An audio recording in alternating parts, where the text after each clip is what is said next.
will see all this data on their telemetry, and the next round of pit stops, they'll be looking for a change. Okay, she can adjust her front sway bar. She can adjust her cross wedge. She might have that totally maxed out already. If that's the case, oh, we got a caution. Car into the wall here on lap 37, and you saw it from the onboard. It is the 77 of Roberto Moreno. So Roberto, who had made such an amazing run, withdrawing the car and getting back in on the last day, securing his spot. The wheel off means he is okay. Take another look at it. See, he's up on the high side, allowing all the other cars to go through. He's just a little bit high off into that gray area, and it looks like the car just gets sucked up into the gray and stays there. Remember, you have to try and keep down on the black and keep where the rubber is. That's where you're going to get a lot of grip. He's just in that gray area and puts his Chastain Motorsport car into the safer barrier there. Now, that's a huge impact, guys. He'll be all right. He'll step out of that, but a lot of damage to the race car. Scott, it didn't look like that creates a lot of drag, and it creates a lot of downforce, and that's what causes a big draft. Let's get an update on Scott Dixon's position. Oh, the yellow has just come out, and we've had another crash. Hard into the wall, not only once, but twice. Trying to see who it is, and it is the 19 of John Herb. So John, who is in his second Indianapolis 500. 2001, he crashed on lap 104, and he crashes here. Same situation we saw before. When you get outside that black where all the rubber is, then the grip is for your race car. He ended up just getting a little bit too high. It looked like he actually approached the cars that were in front of him. They must have slowed down for some reason. You see how he's got speed coming on the two cars that are just in front of him? Had nowhere to go. Just had to get high out of the groove, Rusty. And once you do that, you're just a passenger. Well, Scott, it looks like he tried to pass Al Unser Jr. on the outside, getting in the corner, and just got too high. And as we saw from the previous accident early in the race, there's a lot of oil dry up there. It's really dirty, and there's no grip. His car in carburation day, and he has made very minimal adjustments to his car so far today, and they say the track is coming to them. They feel better and better about the way the race is unfolding.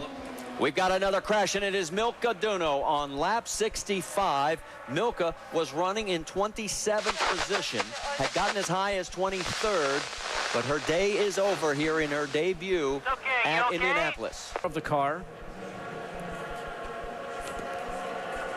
And she's already got the car spun before she's really that much into the entrance of the turn. You can see her head get bobbed very heavily once the car is upon impact. Not only on the initial impact, but the second one. Now let's watch here. She goes in. You know what? She went to turn in. She looks like she got off the throttle because she was going too fast for the traffic that was in front of her. When you take your foot off the throttle like that, the back end of the car gets light, and it spins the back end of the car around. Now watch the front. It smacks the wall, spins the car 180 degrees, and just keeps going along the wall, guys. Now, she got put to the rear of the field during the last round of pit stops because of speeding in the pit lane. So it basically put her in this position. And take one more look from up above, and you're right, Scott. And there's two things that happens with that. Because she's trying to get to the car that's in front of her, she's trying to get down to the apex, Rusty. The other thing that happens there, too, is that she's got all those cars in front of her, that disturbed air coming off of there. She loses some air downforce on the car itself, and two things happen at once there, and she's just a passenger. So Patrick, she has cycled up to 4th, but she still has a pit stop to make. We've still got green flag stops going on. Here we go. Oh, no. Hard contact into the wall. See that one coming again outside the black groove up into the marbles. It looked like the car had a problem at the very beginning, and that is the Camping World machine of John Andretti. Here we go in the replay. Look how high John is already. I think it's the same situation we saw a few times ago, Rusty, where everybody looks in the mirror. They see the fast guys coming up from behind them. They want to do the courteous thing and give them space. He did the same thing for Danica Patrick, which is on the right-hand side of your screen. And then in the situation you move the car up to the gray just a little bit. And here we go in real time. The car's going for a ride. He has no control over it whatsoever right now. You're in the cockpit. You know you're going to hit the wall, and you cannot do anything about it. Sometimes being nice puts you in jeopardy of hitting the wall. You have got that so right. It looks like he tried to make a pass on the outside and got the car too high. You saw that. Ran up on Danica Patrick, looked like, and got on a high side and got the right front tire up in the oil dry again, and the tire debris and into the wall. And we've seen it throughout the day.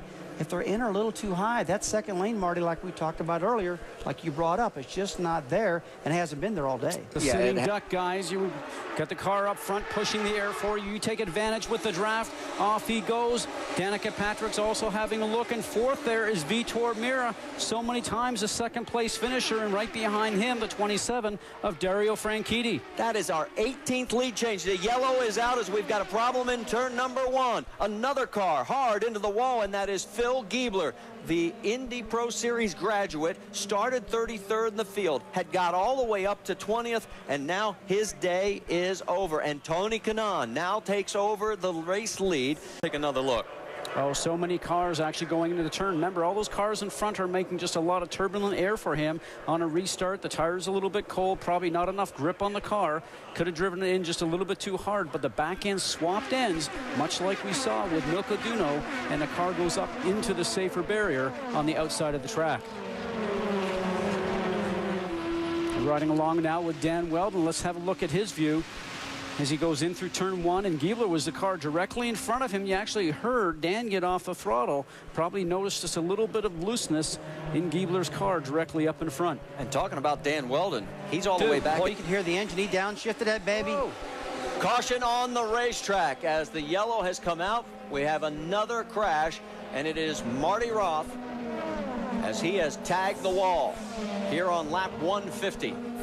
Now, he was being passed by the leaders as they were starting to come up through, so it'll be interesting to see if maybe it was the same situation. I'm fine. There's Marty right there. Here he is. Actually, he's just a little bit high. He gets a little bit of understeer from the car in front. So he goes in just a little bit too soon, a little bit tight, keeps his foot on the throttle, and gets the car just in the gray past the center of the corner, past the apex, and it just walks itself up towards the wall. Racing, Dario Franchitti in front. You know, this is going to be interesting. There's a crash right off the bat, and look who's also involved in it, Tony Kanaan. Will he miss everything? He did a great job. He's got a flat right rear tire. Tells me that he probably got hit, and he's on pit road. The pits will be closed. He'll be able to come in, replace the tire, go back and get into line, guys, and then come back after the pits are back open, and then he can actually do some more service work. Vince, he cycles through after what happened. Let's take another look, guys. There's what's going on. The right-hand side of your screen, that is Jacques Lazier. He was going towards the wall. He's lost the right rear wheel coming off there, as you can see that. Now that wheel is lost from impact. Tony Kanaan with just a shower of sparks on the left-hand side because he's got a flat tire, and the bottom of the car is scraping along the ground. Now let's watch this one more time. Remember, this is on the restart. We're going to roll forward here and have a look at this. On board with Danica.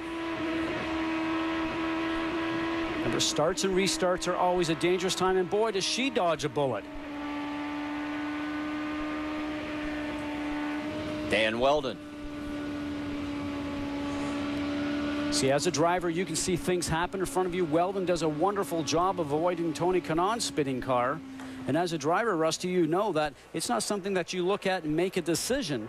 As Kanaan does a wonderful job on missing the inside wall, that's just reaction time from a driver from years of experience of driving race cars and training. That was an incredible save on Tony Kanaan's part. Now look at Lazier. It looks as though he's got the rubber buildup on the outside of his tires. He's got up in that second groove and just couldn't hold on to it. And Kanaan had to get on the brakes, and it caused this spin. Now, I tell you, I haven't seen many people spin like that and not hit the wall, Scott. All right, Tony, Tony, right now for a driver to do that, boy, is he ever confident of the ability of his car. Goes around the slower traffic of Sarah Fisher. Jack, what's going on? Well, oh, no, another crash, and it's upside down. We've got a car upside down. It's Marco Andretti. Two cars at least involved in this. Buddy Rice as well. Buddy was taken out last year in a crash with Elio.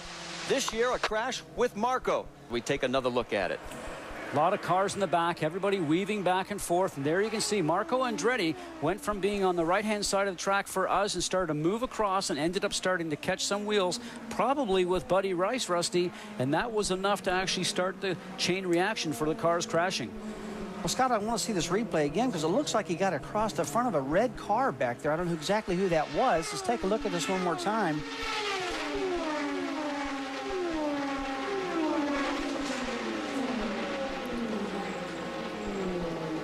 Wow. And that's some damage also to Dan Weldon's car, probably the first car that he went across in front of. Remember, we saw Dan Weldon's car in the pit lane being repaired. Now here we go now. He's cutting across, just touches Dan Weldon's car that's on the right-hand side, breaks Dan Weldon's left front suspension. Dan Weldon goes off to the left-hand side very quickly. And here we ride along with Dan Weldon. This is turn 2, back on the gas. Remember, everybody's very anxious, only a few laps left here. And watch the left-hand side of your screen. He's going to get squeezed over. Marco doesn't know he's there, and the contact happens. Marco just did not see Weldon. Got it across the front of him. That was it. And it's raining, guys. Dario Franchitti's leading this race. The rain's pouring down right now, Marty. And it looks like Franchitti's strategy, as you take a look from Marco. And you see from his onboard. Whoa, up and over. And as you said, Rusty, good reason to get out of the car very slowly. If Franchitti's got enough fuel to make it to the end, guys, which I believe he does, they said he can go to lap 177. We're at 165 right now, and the rain is coming down so hard, guys. Boy, he's going so slow. Scott, this thing is not over yet. I mean, look how hard it's raining. Are we going to get the white flag, the checkered flag? Are we going to end this thing right now? Up on the starter stand, it is Brian Howard. And as we mentioned, the only Scotsman to win Indy was Jimmy Clark in 1965. That is until today. Tune up the bagpipes. Dario Franchitti will win at Indianapolis. And Marty, it couldn't happen to a nicer guy. He's been a gentleman racer, just like his wife Ashley Judd said. This guy's got to be loving it. Great for Andretti Green. Hey, Chuck, your missus is on the wall there, too. Bloody good job, mate. That was yours.